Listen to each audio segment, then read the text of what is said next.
आज हमारे यहाँ साउथ इंडियन मील बन रहा है। बाकी सारी चीज़ें तो ऑलमोस्ट रेडी हैं।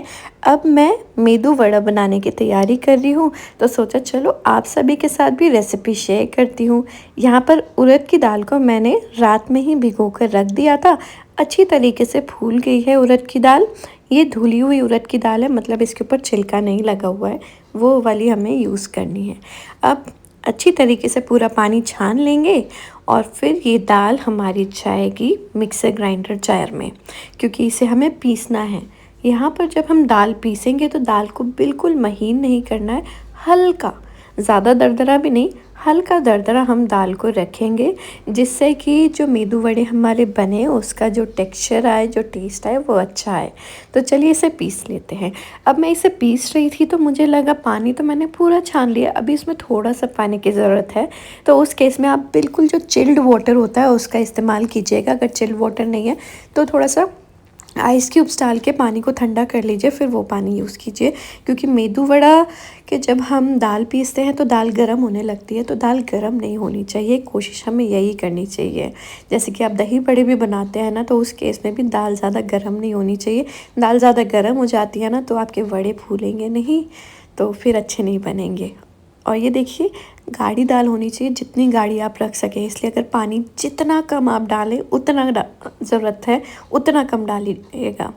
अगर आप ज़्यादा पानी डाल लेंगे पतली हो जाएगी, फिर आपके मेदू वड़े अच्छे शेप में नहीं बन पाएंगे। देखिए, जितनी ज़रूरत थी मैंने सिर्फ उतना पानी डाला है और ये हमारी दाल पिस चुकी है। दरदरापन ऑलरेडी दिख रहा है वीडियो में, मुझे एक्सप्लेन करने की और ज़रूरत नहीं है। इसमें हम स्वाद अनुसार नमक डालेंगे, मैंने 1 छोटी चम्मच डाल दिया है। अब इसे हम फेंट लेंगे। इसे फेंटना बहुत ज़रूरी है अगर आप चाहते हैं कि अच्छे soft and spongy medu vada आपके बनकर तैयार हों। आप चाहे तो विस्क से भी इसे फेंट सकते हैं, नहीं तो अपने हाथों से भी फेंट सकते हैं। अगर आप हाथों से फेंटेंगे तो हाथों की गर्माहट से जो बैटर है वो और अच्छा होता है। तो आई वुड सजेस्ट कि अगर आप हाथ से फेंट सकते हैं तो हाथों से ही फेंटिए। दाल को जब आप फेंटेंगे ना तो कोशिश कीजिएगा सिंगल डायरेक्शन में फेंटिएगा। जैसे कि अगर आपने क्लॉकवाइज डायरेक्शन में इसे फेंटना शुरू किया है तो सिर्फ उसी डायरेक्शन में फुल टाइम आपको फेंटना है। ऐसा नहीं कि आपने थोड़ा देर क्लॉकवाइज फेंट दिया फिर थोड़ा देर आपने एंटी क्लॉकवाइज फेंट दिया। ऐसा करने पर जो अंदर एयर बबल्स बनते हैं, जो लाइटनेस आती है हमारी दाल में, हल्कापन आएगा, वो ख़त्म हो जाता है। तो चलिए जी, यहाँ दाल हमारी फिट चुकी है। इसमें हम डाल देते थोड़ी सी प्याज स्वाद के लिए, थोड़ी और डाल सकते हैं आप। और अदरक हम डालेंगे। अदरक आप बिल्कुल महीन चॉप करके भी डाल सकते हैं, मैंने सोचा चलो मैं तो ग्रेट करके ही डाल देती हूँ। और थोड़े से यहाँ पर हम कड़ी पत्ता डाल रहे हैं। कड़ी पत्ता को हम छोटा छोटा कट करके डालेंगे। आप चाहें तो यहाँ पर जो फ्रेश नारियल होता है ना, उसे भी छोटा छोटा कट करके डाल सकते हैं, वो भी मेदू वड़ा में काफ़ी ज़्यादा अच्छा लगता है। अब यहाँ पर मैंने सारी चीज़ें डाल दी, लेकिन आपको बताया तो है नहीं कि दाल कैसी होनी चाहिए। तो थोड़ी सी दाल हम लेंगे, जो पिसी हुई दाल है ना, ये जो पेस्ट है वो थोड़ा सा हम लेंगे और एक कटोरी में पानी डाल के रखा है उसमें हम डालेंगे। और ये देखिए, ये हम टेस्ट करेंगे। अगर ये बैटर ऊपर पानी में तैर रहा है, मतलब बिल्कुल परफेक्ट आपका बैटर बनकर तैयार हुआ है। अगर आपको लगा कि भाई ये तो बैटर आपने पानी में डाला, ये बिल्कुल नीचे बैठ गया है, मतलब इसको और फिटाई की ज़रूरत है, आपको और इसे फेंटना है ताकि ये हल्का हो जाए। जब तक आपका बैटर हल्का नहीं होगा तब तक उसमें, जब हम मेदू वड़ा बनाएंगे, अंदर छेद नहीं होंगे, और अंदर छेद नहीं होंगे तो वो सांभर नहीं पिएंगे, फिर आपको मेदू वड़े अच्छे नहीं लगेंगे खाने में, कड़क बनेंगे फिर। चलिए, हमारा तो बैटर तैयार है। यहाँ पर एक कटोरे में हम ठंडा पानी ले लेंगे, इसकी मदद से हम मेदू वड़े बनाएंगे तो बनाना आसान हो जाएगा। कढ़ाई में तेल गरम करने रख दिया है। दोनों हाथों को बिल्कुल ठंडा पानी जो हमने लिया था उससे डिप करना है, गीला कर लिया है। थोड़ा सा मेदू वड़ा का जो बैटर है वो लेंगे, हाथ में गोल करेंगे, अंदर बीच में फिंगर से ही छेद बनाएंगे और फिर इसे हम तेल में ट्रांसफ़र कर देंगे। मुझे सबसे आसान तरीका यही लगा। कई लोग बोलते हैं जो करछली होती है उसको आप तेल लगा लो करछली में, फिर उसमें थोड़ा सा मेदू वड़े का बैटर डालो, अंदर छेद करो और फिर उसे तेल में ट्रांसफ़र कर दो। मुझे वो चीज़ थोड़ा उतना ईज़ी नहीं लगा। ये चीज़ थोड़ा इजी है, हाँ, लेकिन ये तभी अच्छे से हो पाएगा जब आपका जो बैटर है वो गाढ़ा है।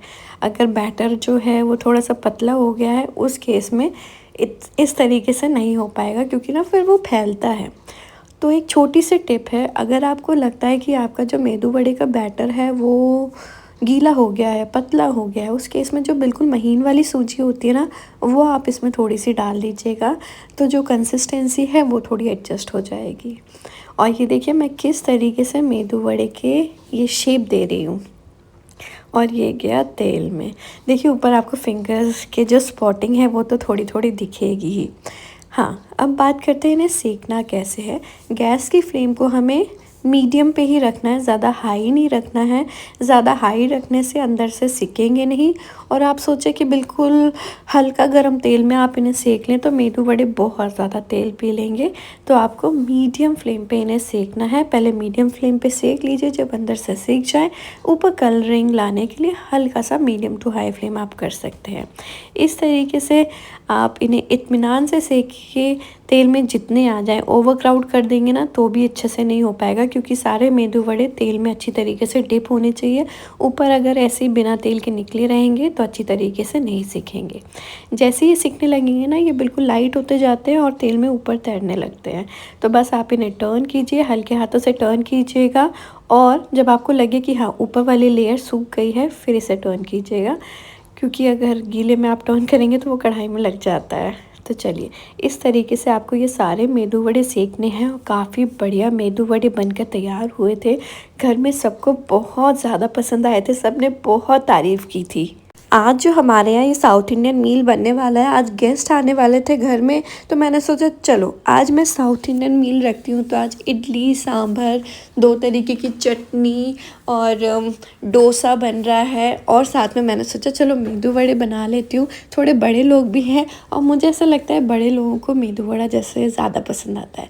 जैसे मेरे पापा भी हैं तो उन्हें मेदू वड़ा बहुत अच्छा लगता है। तो इसलिए मैंने सोचा चलो आज मेदू वड़े बनाती हूँ, सबको पसंद आएंगे। और क्योंकि गेस्ट आने वाले हैं, मैं तो यहाँ खाना बनाने का काम कर रही हूँ। मीनवाइल आशीष किचन समेटने में मेरी हेल्प कर रहे हैं, बर्तन लगा रहे हैं थोड़े से। आज ज़्यादा बर्तन निकल आए थे, आज मेड को भी नहीं आना था तो थोड़े से बर्तन भी धुल रहे हैं। यहाँ पर मैंने हमारे सांभर में भी तड़का लगा दिया है। जो हमारे मेदू वड़े थे वो भी सिक चुके हैं। देखिए कितना प्यारा गोल्डन ब्राउन कलर इसमें आया है। और इसे हम छन्नी में निकाल लेंगे ताकि जितना भी एक्सेस ऑयल होगा वो ड्रिप आउट हो जाएगा। यहाँ पर कुछ मेदू वड़े सिक गए हैं। यहाँ पर चटनी भी मैंने बनाकर तैयार कर ली थी। फाइनल तड़का भी चला जा रहा है चटनी में। ये जो चटनी है ना, ये नारियल और धनिया पत्ती की चटनी है, इसलिए हल्की सी ग्रीनिश कलर की है। और जो पीछे रेड आपको ऑरेंज वाली दिख रही है वो प्याज और टमाटर वाली है। यहाँ सांभर भी हमारी बनकर तैयार हो गई है। बहुत ही बढ़िया सांभर बनी थी, मस्त वाली। और देखिए मेदू वड़े हमारे सारे ही सिक चुके हैं।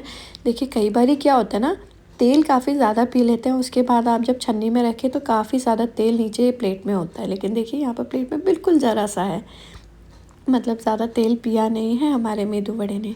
और बहुत ही अच्छे सॉफ्ट एंड स्पंजी बने हैं। अंदर भी देखेंगे आप छेद आए हैं बहुत सारे। जब ये छेद होते हैं ना मेदू वड़े में, वो ये बताते हैं कि मेदू वड़े अच्छे हैं। और जब आप इसे सांभर में डालेंगे तो ढेर सारे ये सांभर पी लेंगे और फिर आपको मेदू वड़ा खाने में बहुत ज़्यादा सॉफ्ट लगेंगे, मेल्ट इन माउथ हो जाएंगे वो। तो आप भी इस तरीके से ज़रूर बनाकर ट्राई कीजिए अपने घरों में मेदू वड़े। और फिर मुझे बताइएगा कि कैसे बनकर निकले, आपके घर में सबको कैसे लगे। तो चलिए जी, सारी तैयारियां हो गई हैं ऑलमोस्ट। टेबल सेट कर लेते हैं, लेकिन उससे पहले मुझे याद आया कि डेज़र्ट रेडी कर लेते हैं। तो आज डेज़र्ट में था कस्टर्ड। तो यहाँ पर मैं फ्रूट्स कट कर रही हूँ डेज़र्ट के लिए। कस्टर्ड जो है वो मैंने पहले से ही फ्रिज में बना कर रख दिया था, क्योंकि वो तो होना चाहिए बिल्कुल चिल ठंडा। और फ्रूट्स एट दी एंड हम इसमें डालेंगे। फ्रूट्स डालने के बाद ना कस्टर्ड पानी छोड़ देता है, इसलिए अगर आपको लगता है कि आपने कस्टर्ड ज़्यादा बना दिया है, इतना कंज्यूम आज नहीं होगा, तो जितना आज कंज्यूम होने वाला है उतने में ही फ्रूट्स डालिएगा, सारे में मत डालिएगा वरना वो ख़राब हो जाएगा अगले दिन तक। बस गेस्ट आ गए थे, मैंने सोचा चलो मैं डोसा भी बनाकर तैयार कर लेती हूँ। तो बस डोसा तो गर्मा गर्म सिकता जाएगा, क्रिस्पी करारे डोसे सर्व होते जाएंगे। आलू भी डोसे के लिए मैंने बनाकर रख लिया था और वो भी हम फिल कर के क्रिस्पी करारे डोसे सर्व करेंगे। डोसे तो हमारे घर में सबको बहुत पसंद है, स्पेशली आप कह लो, स्पेशली नहीं, हमारे यहाँ साउथ इंडियन मील ही सबको ज़्यादा पसंद है। तो आज तो रियांश को भी बहुत अच्छा लगा। रियांश अपने मामू से बोल रहा था आज तो मम्मा ने बहुत सारी चीज़ें यम्मी यम्मी चीज़ें बनाई हैं। और सांभर आपको कैसी लग रही है बताइएगा ज़रूर। चलिए लगा लेते हैं अब टेबल। अगर आप मेरी जगह होते हो और आपने प्लान किया होता साउथ इंडियन मील बनाने का, तो इसमें आप क्या कमियां ज़्यादा करते मुझे ज़रूर बताइएगा। क्या एडिशन आप करते तो नेक्स्ट टाइम के लिए मुझे भी थोड़ा आइडिया मिल जाएगा। तो टेबल तो मेरी सेट हो गई है। आई होप आपको ये रेसिपी अच्छी लगी होगी। एंजॉय।